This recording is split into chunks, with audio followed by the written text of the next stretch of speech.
Hello, I'm Gloria Estefan. As the mother of two wonderful children myself, I was shocked by some very disturbing news I heard recently. Did you know that injuries are the #1 killer of children under 5 in America? And that last year alone, nearly 9 million kids ended up in hospital emergency rooms with an injury? As parents, our first job is to protect our little ones. I love my children more than anything, and one of the best ways I can show that love is by making sure they're safe and sound. Today we're going to talk about how you can do that for your own kids. It begins from the day no parent can ever forget, the day you bring your new baby home from the hospital. You need to think about your baby's safety right from the start. And the first thing you've got to consider is how you're going to bring him home. Baby's first ride must be a safe ride. The old saying about nothing being safer than a mother's arms just doesn't apply to the car. You've got to use the right car seat. And that seat has to be properly installed.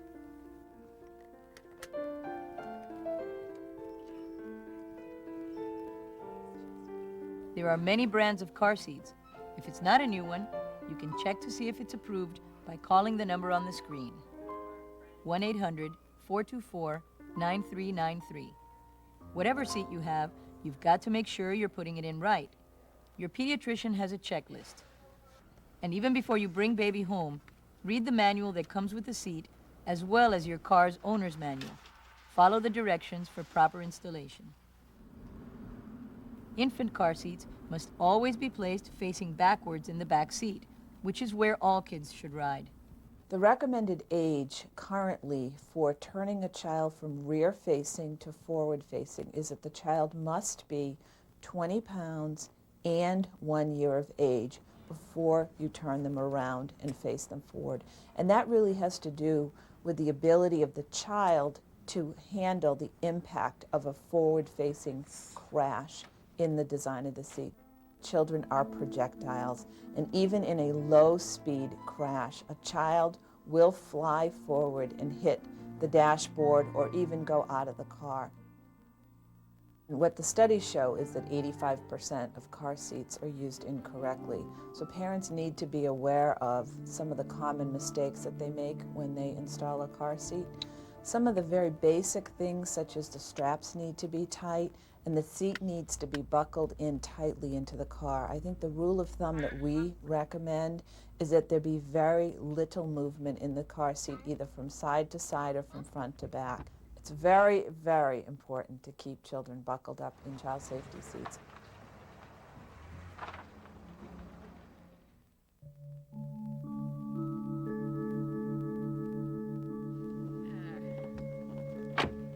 How'd you like your first car ride, huh? Now we're home. Yeah. Once your baby's home, there are a lot of things you've got to think about to keep your child safe. Things you might not have ever thought of, like feeding. You ready? Breastfeeding is the best way to go for your baby. It gives her all the nutrition and protection from diseases she needs. And it's also the safest. That's a good girl. When you attended the Just child make with sure breast- your newborn's nose doesn't get blocked while he's feeding.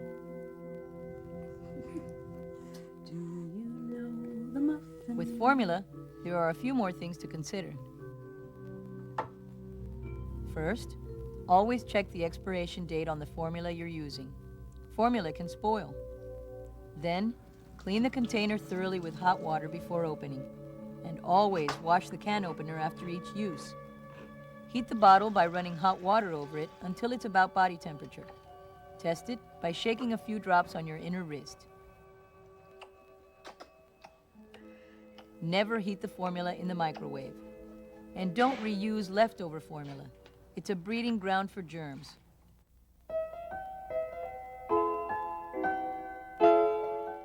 Newborns sleep a lot, up to 20 hours a day, and you have to make sure your baby's sleeping area is safe. The bars on the crib should be narrow enough so your child can't ever stick her head through and get caught.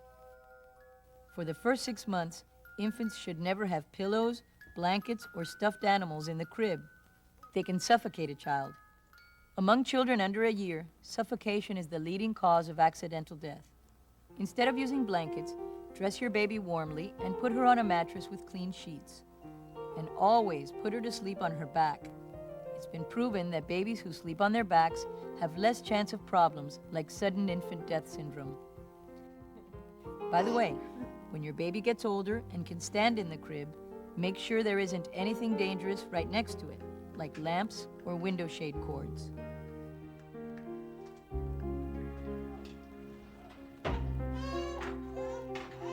Later on, if you put your baby in a playpen, follow the same guidelines you do with the crib.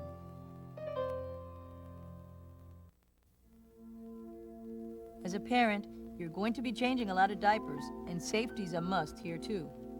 Make sure you never turn your back or leave the baby on a changing surface alone, even for a minute. An infant can roll right off and be seriously hurt.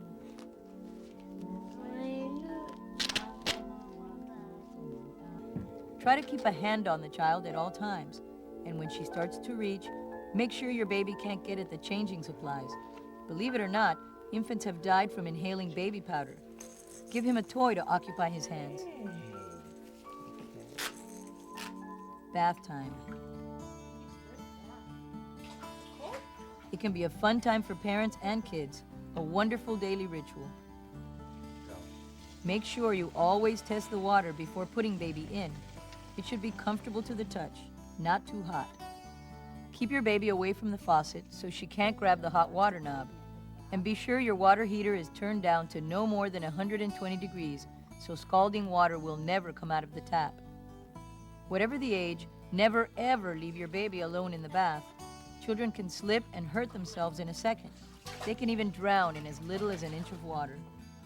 Hi, sweetie. Hi. What are you doing? A few more things to watch out for in the first few months. Babies' necks are weak for the first couple of months, so make sure they're always supported. Come on, let's go in Naya's room. Be careful with pets. Never leave them alone with your new baby. Good puppy. And later, even if the child and pet have been okay together, always keep an eye on things. Come on. Can you sit down? Good girl. As your baby grows, so do her abilities to explore her world. She soon begins to sit up, reach out, and grab what she's after. And absolutely everything ends up in his mouth. This is the time when choking first becomes an issue. Children can choke on two kinds of objects, toys and food. And when I say toys, I include any object the child can get their hand on. Toys are made safe by making them so big the child can't get them in their mouth. You need to evaluate toys very carefully as a parent because the overall toy may be safe, but parts that come off of it may not be. Can I have that? Here I go. Toddlers are at risk for choking for a number of reasons. One of the most important is that their front teeth, the biting teeth, develop before the back teeth, the grinding teeth. So toddlers can bite off a piece of hot dog, but they do not have the back teeth, the molars, which would grind it to a paste and make it safe for them to swallow. Small, the way you like it. Don't want you to choke. A hot dog should be cut lengthwise twice and then crosswise into tiny little blocks. A grape should be cut at least into 4 pieces, if not 8 pieces. Some foods can never be made safe. Hard candy and nuts cannot be made safe for a 2-year-old to eat. Balloons are extraordinarily dangerous. They cause about 1/3 of all choking fatalities. Balloons cause choking fatalities up to about the age of 8. If you do see your baby choking, you've got to act fast. Here's what to do. To tell if a baby's choking, you need to, one, look at the skin color. A baby will turn blue when it's not getting the oxygen. That's called cyanosis. Another way is a baby won't make any sound. We usually grab the baby by the ankles, slide a hand in underneath the baby, so you're supporting the baby's head. Pick up the baby. You want to make a V with your thumb and your forefinger. Grab the baby's jaw, make a sandwich out of the baby, turn the baby over, bring your forearm down to your thigh, and it's 5 back blows between the baby's shoulder blades. 1, 2, 3, 4, 5. Then you want to support the baby's head, again over onto the other thigh, and we draw a straight line between the nipples, The ring finger goes on that line in the middle of the chest, 2 fingers in line behind the ring finger. You want to pick up the ring finger, and we're going to do 5 chest thrusts about 1 inch deep. Then you want to support the baby's head, again with your thumb and your forefinger. When you hear the baby start to cry, that's an indication that the baby's airway has been cleared. Once the airway is cleared on a baby, it's very important that the baby be checked by a physician. The universal sign for choking is the hands to the throat, the way Santa has here. Another way you can tell if a child is choking is a child may not be able to cough, child may not be able to speak. You may get a change in color of the skin. What we want to do is come around behind the child, kneel down to the same height as the child, come around, find the child's navel, make a fist with the other hand, comes right above the belly button, grab the fist, and we're going to do a swooping motion. You come in and then up. And what we're trying to do is force the air in the child's lungs up the airway so we can force that object out of the airway. The procedures you just saw can save your child's life, but you need to really learn and practice them. Get in touch with your local Red Cross, which offers instruction in how to handle choking, as well as classes in cardiopulmonary resuscitation, or CPR, which you need to know if your baby is unconscious and not breathing. As your baby reaches 8 months or so, she begins to stand, and before you know it, start walking. And the more mobile she is, the more trouble she can get into. It's a good time to start baby-proofing the house. And the best way to do this is to get down on your hands and knees for a baby's eye view of what he can get into. Let's take a tour. Electric outlets are a hazard. Children love to stick their wet fingers in the little holes. Safety plugs are a must for every outlet, especially the ones along the baseboard. Electric cords are dangerous too, including extension cords. A child can pull a lamp down on his head or bite through a cord to live electricity. Wrap cords around table legs, hide them, or tape them down. Venetian blind cords are also dangerous.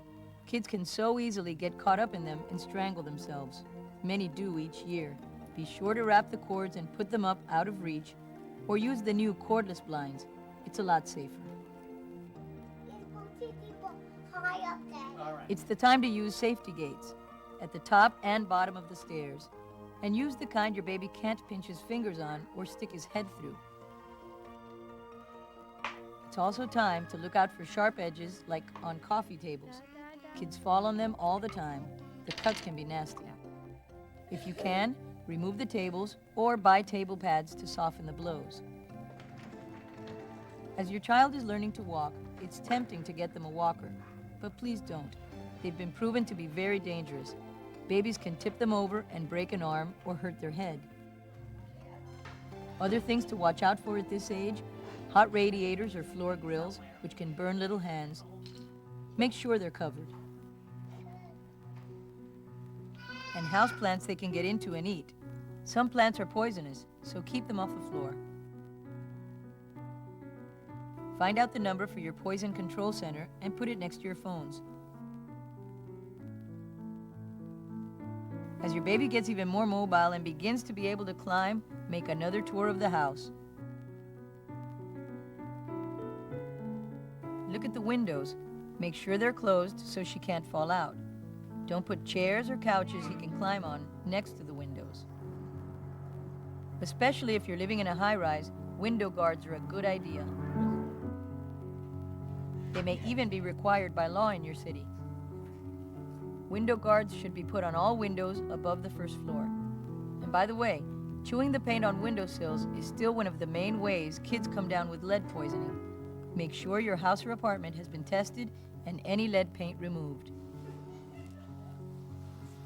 Also, make sure you have working smoke detectors in the house. Put them near the room you sleep in. Instructions on how many you need and where else to put them can be found on the packaging.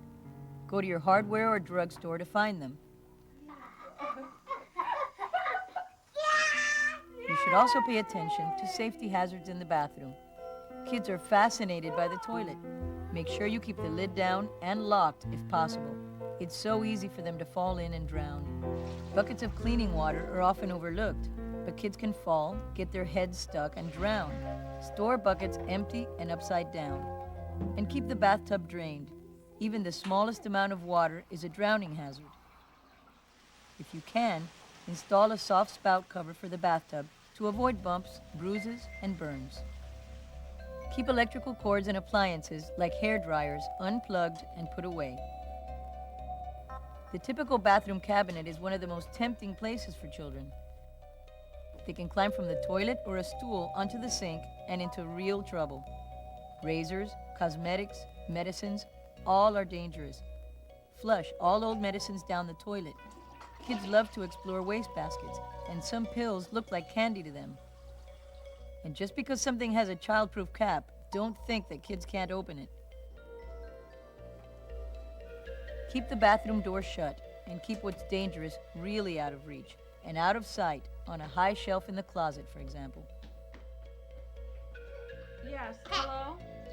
Yes, I believe my son ate a pill. If your child does eat something poisonous, here's what to do. Keep the poison control number by each phone and call immediately.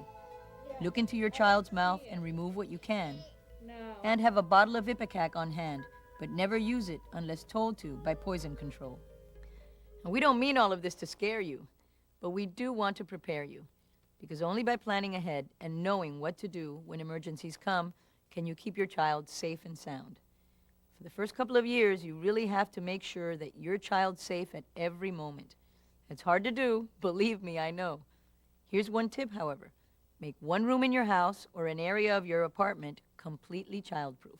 That way, if you do have to answer the door, for example, you can put your child there and know she's safe. For infants, the crib or playpen is the safest. And there's one room we haven't talked about yet. It's my favorite room in the house, the kitchen. I remember when I was growing up how we'd all gather in the kitchen to smell the wonderful things my mother had on the stove and feel safe and secure. Little did I know then, what ER doctors now tell me, that the kitchen can be one of the most dangerous rooms in the house, especially as your children grow into the toddler years. Dinner hour is the time most accidents happen, and no wonder. Look at all the dangers there are. Knives kids can cut themselves on if they're left at the counter's edge, pots of boiling liquid, and frying pans. All of these are so tempting to a toddler and have to be put out of reach, so always keep the handles pointed toward the back of the stove. Electric appliances should be unplugged or stored. Cleaning supplies should be stored in cabinets with child-proof latches. In fact, all kitchen and other cabinets should have latches. They even make simple ones for refrigerators. Toast out? 1 minute, sweetie. Don't let little ones play on the floor when you're cooking. You could spill something hot on them. Put your child in a high chair or playpen instead, and talk to her while you're cooking. If something does happen, be prepared by having all emergency numbers right by the phone for poison control, your doctor, and of course, there's 911. And know what you can do yourself. For example, for a minor burn, apply a wet washcloth or run cold water on it. Don't ever use butter or ice on a burn. Cool water is best. Keep your first aid supplies in one place in the house. That way, when there's an emergency, you'll always know exactly where to go. For small cuts, wash with water, apply an antiseptic cream, and put on a Band-Aid. And add a kiss. It's better?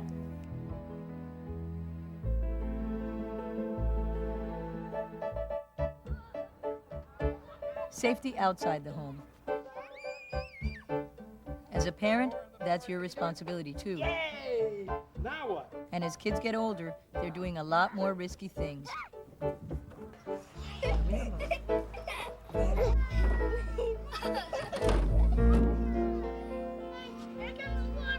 Most accidents in playgrounds and backyards involve falls. Kids under 5 should always use swing seats.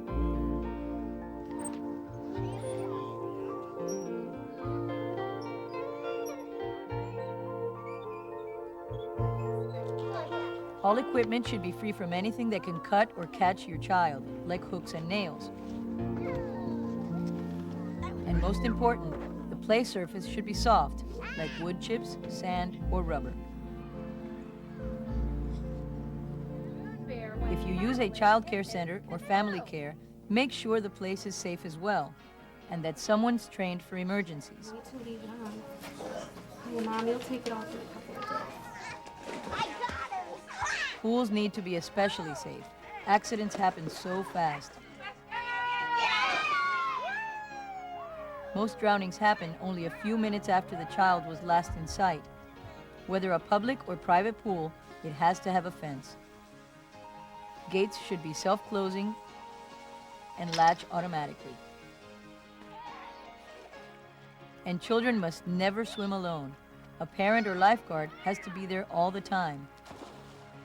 And if possible, the pool should have a cover, which must be completely removed before swimming.